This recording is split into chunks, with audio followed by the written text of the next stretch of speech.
ओम श्री गणेशाय नमः। ओम नमो भगवते वासुदेवाय। हरे कृष्णा कृष्ण कृष्णा हरे हरे, हरे राम राम राम हरे हरे। तव्हां सभिनी हरि भक्तन के नमस्ते। प्यारा भक्तों, ही कथा पाण गुरु कृपा से हासिल करे रहा आयूं। श्री गणपति सरस्वती जो दरे ध्यान करियां थो मां भागवत महापुराण जो बयान, जंहिंमें व्यासदेव ऐं श्री सुखदेव जी कयो आहे श्री कृष्ण लीला जो गुणगान। सभई चओ जय भागवतम महापुराण।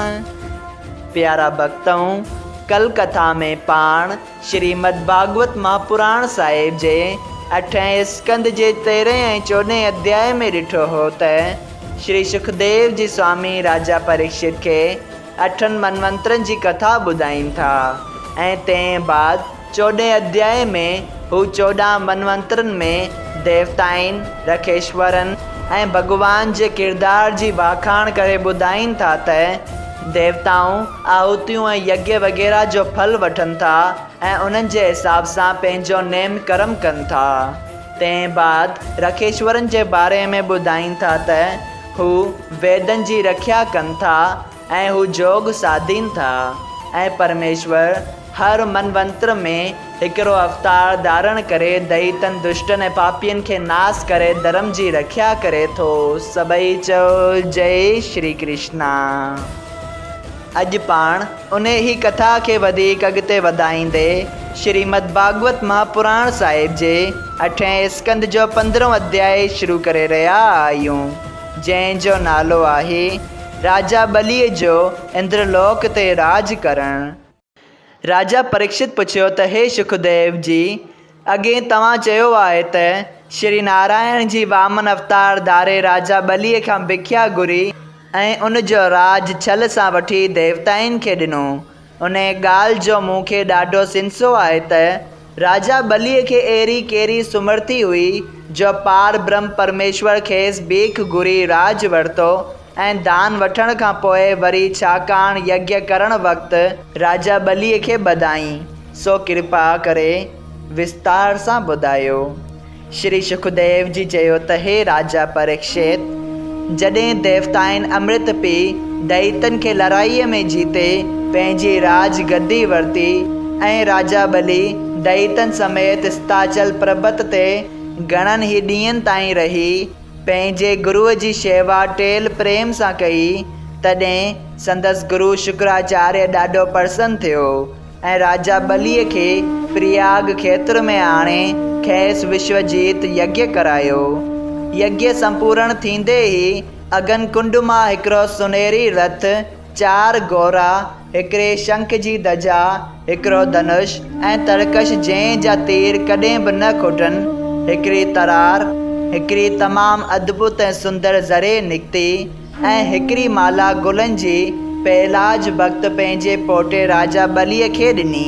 गुरु शुक्राचार्य हिकिड़ो शंख राजा बलीअ खे ॾेई चयो त मां तोखे पंहिंजे जोग बल सां वरदान थो ॾियां त तूं उन्हनि घोड़नि खे उन रथ में ॿधी उहा धजा लॻाए चर ऐं ही सुंदर ज़रे ढके, ही धनुष बाण खण ऐं ही माला पाए मुंहिंजो ॾिनल शंख वॼाए देवताउनि ते चढ़ाई कर त श्री नारायण जीअ जी दया सां तुंहिंजी जीत थींदी। राजा बली इहो वर पाए ॾाढो ख़ुशि थियो ऐं शुक्राचार्य जीअ जी आज्ञा सां पंहिंजे गुरु ऐं ॾाॾे खे दंडवत करे रथ ते चढ़ियो ऐं केतिरनि ई शूर वीरनि खे साण वठी ॾाढे दबदबे सां अची इंद्रपुरीअ खे घेरियो। हे राजा परीक्षित, इंद्र जी अमरावती पुरीअ में तमामु चङा मकान, तलाउ ऐं बाग वग़ैरह सुनहरे रतन सां जरियल आहिनि। उते जा सभई स्त्रियूं ऐं पुरुष 16 वरनि जी किशोर अवस्था में रहनि था। कंहिंखे बि को रोग या बीमारी नथी थिए ऐं सभई चङा कपिड़ा ऐं गहना पाईंदा आहिनि ऐं सभई स्त्रियूं ऐं पुरुष पाण में ख़ुशीअ सां रही भोग विलास करे जराऊ विमाननि ते चढ़ी चौधारी सैर कंदा आहिनि। उते जो सुख त ॾिसण सां ई मालूम थिए थो। लालची क्रोधी, कुकर्मी, अहंकारी, पंहिंजे ही शरीर जी पालना कंदड़ मांस खाइण वारो मनुष्य उते वञी नथो सघे। जॾहिं राजा बलि उते अची पंहिंजो उहो शंख वॼायो तॾहिं इंद्र ऐं ॿिया देवताऊं उहो आवाज़ ॿुधी डप विचां ॾकण लॻा। लेकिन लाचारीअ खां जॾहिं राजा बलीअ जे साम्हूं आया तॾहिं उन जे तेज सां देवताउनि जो बदन जलण लॻो। देवताउनि अमृत पीअण जे बावजूद बि दैतनि खां हाराए भॼी विया। राजा बलि टिनी लोकनि जो राज देवताउनि खां खसे इंद्र आसन ते पाण वेठो। देवताउनि वञी पंहिंजे गुरु बृहस्पतिअ खां पुछियो त हे महाराज, असांजी हार छो थी? बृहस्पति चयो त शुक्राचार्य जीअ जे आशीर्वाद ऐं वरदान ॾियण सां दैतनि जी जीत थी आहे त तो जहिड़ा सो इंद्र गॾु थी राजा बलीअ जे साम्हूं थींदा त बि उन शंख जे प्रताप सां हारजी वेंदा। पार ब्रह्म परमेश्वर खां सवाइ ॿियो को बि राजा बलीअ जे साम्हूं थी न सघंदो। जेको गुरु ऐं ब्रह्मण जी शेवा विधि अनुसार करे थो तंहिंजा सभु कार्ज पूरा थियनि था। इहा ॻाल्हि ॿुधी देवताउनि बेसब्र थी मोर ऐं हिरण वग़ैरह जा रूप धारे उतां भॻा ऐं कंहिं हंधि लिकी पंहिंजे ॾींहुं काटण लॻा।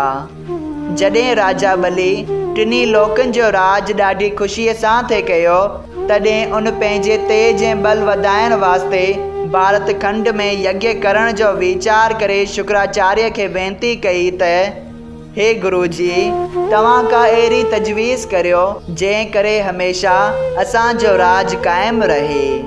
शुक्राचार्य चयो त हे राजा बलि, तूं 100 वरियनि ताईं बराबरि यज्ञ कर ऐं विच में को विघन न पवे।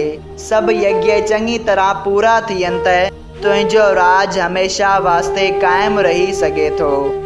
100 यज्ञनि करण खां सवाइ इंद्र बि देवलोक जो राज नथो पाए सघे।